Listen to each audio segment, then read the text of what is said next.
Okay, so good afternoon, no? Good evening na yata. So, didiscussin ko dito yung problem 2.30. So, yung problem 2.30 is about a car and we are asked to make a budget, no? Budget sa iba't ibang mileage na tatakbuhin ng car in a year, no? So, magkano yung magagastos? So, the first thing that we should do here is to classify the items as either fixed or variable. Kasi from the requirements, maraming tungkol doon sa variable fixed, no? Total, magkano per unit or per mile, etc. So, we have to classify the items one by one into variable or fixed. And actually, there are even items here that are irrelevant. So, I hope you have your book with you while I'm discussing, no? Kasi I can show you the data, okay? Doon sa book. So, dapat hawak nyo yung book nyo ngayon habang nagdi-discuss ako. So, if not, maybe you can pause the video and get your book first, no? Problem 2.30. Anyway, okay, so let's continue. So, the data given is una, cost of motor car. This is actually irrelevant, no? Kasi kahit ilang miles naman yung takbohin ng car, hindi na mababago yung cost na nagastos para bilhin yung car. So, it's irrelevant.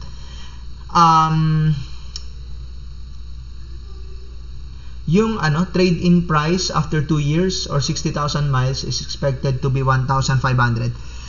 This is also irrelevant, no? Kasi hindi naman kasi hindi kasi kasama sa pinapaplat sa atin yung 60,000 miles. We are not even sure kung ite-trade in nga yung car after 2 years or after running for 60,000 miles. So, this is also irrelevant. Maintenance, 6 monthly service costing, no? So, ito yung gasto sa maintenance, no? So, every 6 months. So, $60 or actually 60 pounds. So, you'll be spending 120 pounds per year, and this cost will not change no matter how many miles the car covers. So, that means yung ating maintenance is actually fixed cost. So, andito siya. Ayan. And then the amount is constant at 120 pounds per year. Next, spares or replacement parts per 1,000 miles. So, every 1,000 mile, gagastos ka nito na actually nakalagay dito is 20 pounds per 1,000 miles. So, I have my calculator here. So, para makompute siya, halimbawa doon sa 5,000 miles, divide mo muna siya sa 1,000 para malaman mo kung ilang 1,000 miles meron sa 5,000. So, obviously, that's 5. And then, you multiply that to the given amount doon sa book na $20 or 20 pounds per 1,000 miles. So, times 20. So, ang gagastusin mo dito is 100 for 5,000 miles. For 10,000 miles, you do the same thing. 10,000 divided by 1,000.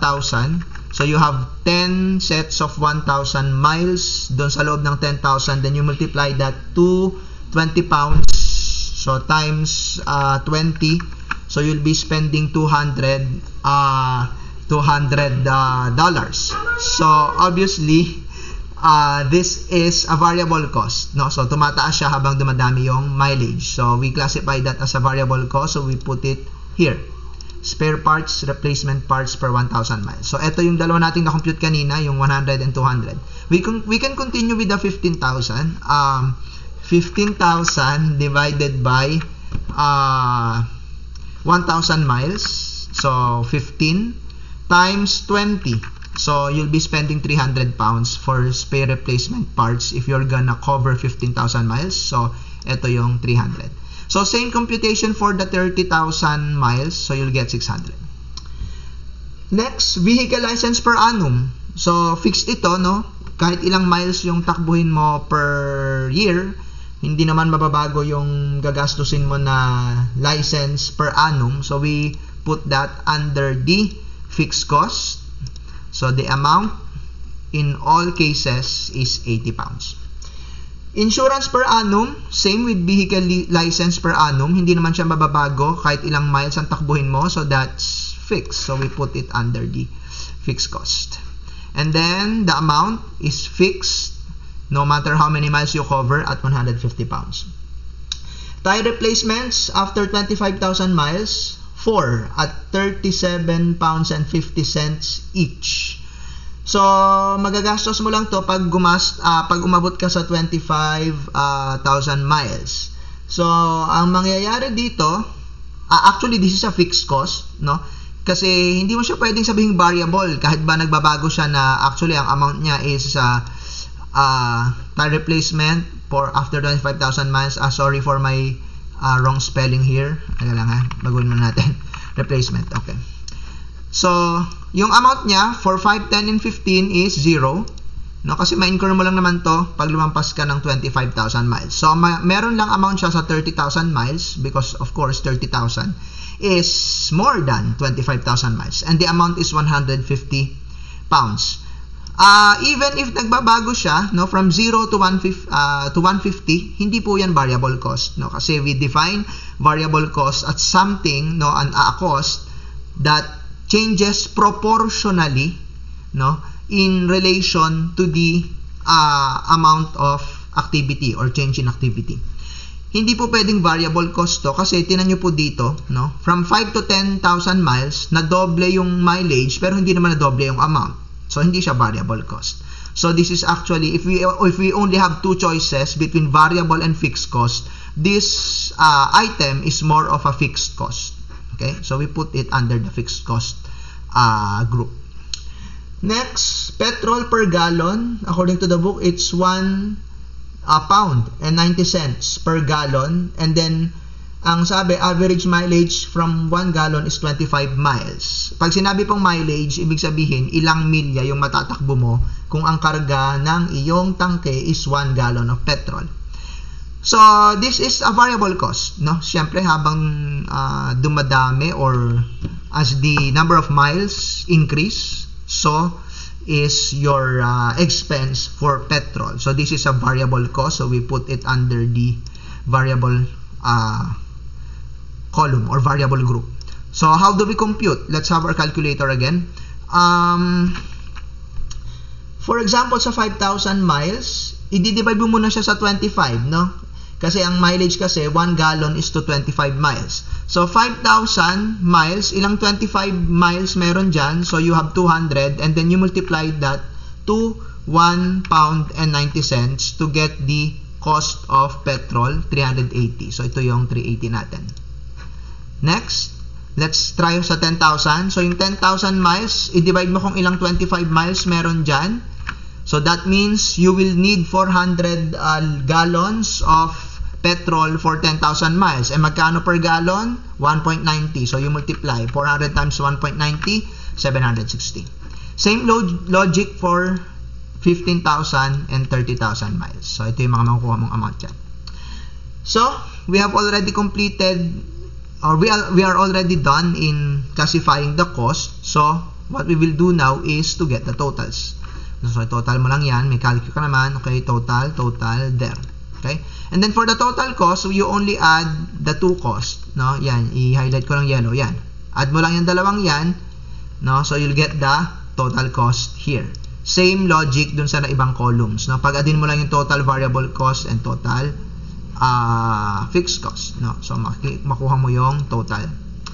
Variable cost per mile. So, what you will do is this total variable cost, i-divide mo dun sa total miles. So, in this case, yung naka-highlight, 480 divided by 5,000. So, you will get 0.0960. So, medyo dinamihan ko yung decimal places para mas makita natin yung difference ng cost per mile. No? Kasi kapag 2 decimal place lang, hindi masyadong obvious. So, same logic for the rest of the column. You divide the total variable cost by the mileage. So, yun, ikuha mo yung mga amount na to. Same with fixed cost. Of course, you will divide itong dalawang to. Yan, 350 pounds divided by 5,000, you'll get the fixed cost per mile. And you'll do the same for the rest of the columns. So, ito yung mga makukuha mo dyan. Cost per mile, you can obtain it in two ways. Pwede mong pag-addin to. Yan. Or, pwedeng i-divide mo yung total cost by the mileage. 830 divided by 5,000. Okay? So, bahala ka na kung alin. So, after doing one of those methods, you'll get the following amounts. So, ito po yung ating pinaka-budget for the mileage. Now, on the second part of the requirements, we are asked to graph the ano nga ba? Items 1, 2, 3, and 6. No, actually ang na-graph ko lang ay 1, 2, and 3. So, sorry, I'm already recording. Ngayon ko lang na-realize, hindi ko pala na-graph yung total cost per mile. Pero anyway, I don't think it will matter dun sa sunod na requirement. So, here is my graph. Okay? Hindi kasama yung green line, mamaya pa yan. Okay, so, should I zoom in? Okay. Wait lang, para mas, sorry. Okay. Paano ba ito? Ayan. Okay. Hindi talaga kasya. I think we must zoom out ulit tayo. Ayan. I think that will do. So, meron tayong legend sa baba. Hopefully, nakikita nyo sa screen. So, yung blue is the total variable cost. The orange is the total fixed cost. And the gray is the total cost. So, we are asked to plot the totals, no? Total costs in the y-axis, and then the mileage are placed on the x-axis. So, yan. Nag-graph na natin, no? Gumamit tayo ng Excel. Now, from the graph, we are asked to estimate the total cost of operating the vehicle if the distance to be covered is 18,000 miles and 25,000 miles. Itong green vertical line that you see on your screen is just an approximate ko lang yan ng 18,000 miles. Okay? So, we are asked to what do you call that? Give an estimate of the total cost for 18,000 miles. So, how do you do that? Tingnan mo lang yung point of intersection between point of intersection of the gray line and the green line. Okay, let me zoom in para mas makita natin. Ayan, ayan. Sige. Ayan, nakikita natin yung, I'm pointing at it now with my cursor. Ayan, with my cursor. Yan, yung intersection na yan. That's the cost for 18,000 miles. So, how much is that? If we will look at the y-axis, no, maybe we can draw a straight line here. Okay. Let's draw a straight line. Where's the straight line? Insert shapes. Where's the shapes? I thought. Sorry. Okay. So, if we are going to draw a straight line, okay, isud ko na lang mamaya, Ayan, I think that's a straight line, almost straight line. And then, let's move it a little para magsakto siya dun sa point of intersection. I think that will do. Ayan. So, how much is the cost? So, you look at the vertical axis, yung may pounds sa kaliwa. So, it's around, I'm talking about this one. Look at my cursor. Yan, this one. Yan. Ayan. So, that's around 2,150 pounds maybe. That's a rough estimate only. Okay?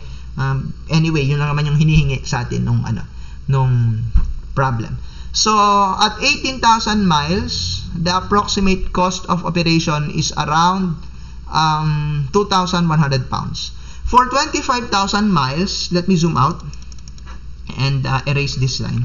Okay. For 25,000 miles, medyo madali kasi we have, sumakto kasi yung 25,000 miles. No? It's exact with our grid here. Okay. So, I think we'll need another line here, another vertical line, or horizontal line rather. Okay, so ito yung 25,000 miles. Ayan, tinuturo ko siya ngayon. So, ang katapat niya dito sa gray, ito. So, let me draw a straight line again para makita mo siya. Okay. A straight line. Where's the 25,000 miles? Ito. Ayan. Wait lang ha. Hintayin natin maging straight siya. Okay. I think that's good enough. Okay, let's color it with green. Okay. Ayan. Okay, so, erase ko na itong isang green para hindi tayo malito. Okay, so you are seeing on your screen a green horizontal line. So, itapat lang natin siya dun sa 25,000 miles, no? Yung, ayun dito. Medyo, maybe I should zoom in. Okay, para mas makita mo siya. Ayan. So, kailangan natin siyang itapat dun, saktong-sakto dun sa gray, dito sa, intersection ng gray line at saka nung grid na vertical. So, sorry, that was too much. Okay. Here. I think that will do. Okay? So, let me zoom out again para mas ma-appreciate natin. Okay. So, the green line, okay, ang katapat niya dun sa y-axis, no, is, how much is that? Maybe it's around 2,800 pounds, no? I'm talking about this one, no? Dito, yan, yung area na yan. So, I think that's 2,800 pounds, no? So, siguro yung what we are saying here is yung cost of operating the vehicle at 25,000 miles. Ito yung 25,000 sa horizontal axis, no? Itapat mo lang siya doon. So, ang katapat niya sa total cost, yon, itapat mo siya doon, is 2,800 pounds. Okay? So, I think no, not yet. Meron pang isang tanong. Sabi niya dito, the more miles you travel, the cheaper it becomes. So, is it true? Let's return to our previous data.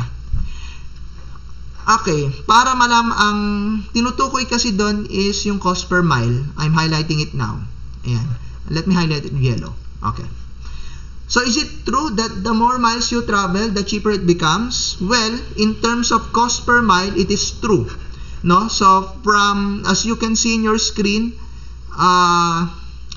yung cost per mile mo starts with around 17 centavos at 5,000 miles, no, yung 0.166, and then pababa siya ng pababa, no, at 30,000 miles, yung cost per mile mo na is 0.1127, no. So is it true na the more miles you travel, the cheaper it becomes? Yes, and the reason for that is the fixed cost. Okay? Kasi yung fixed cost mo kasi, no, it's the same all throughout. So, the more miles you cover, mas nagiging sulit yung fixed cost mo. Okay? So, tama po yung sinasabi doon sa letter B doon. The more miles you travel, the cheaper it becomes. Okay? Okay. So, that ends my, my discussion of problem 2.30.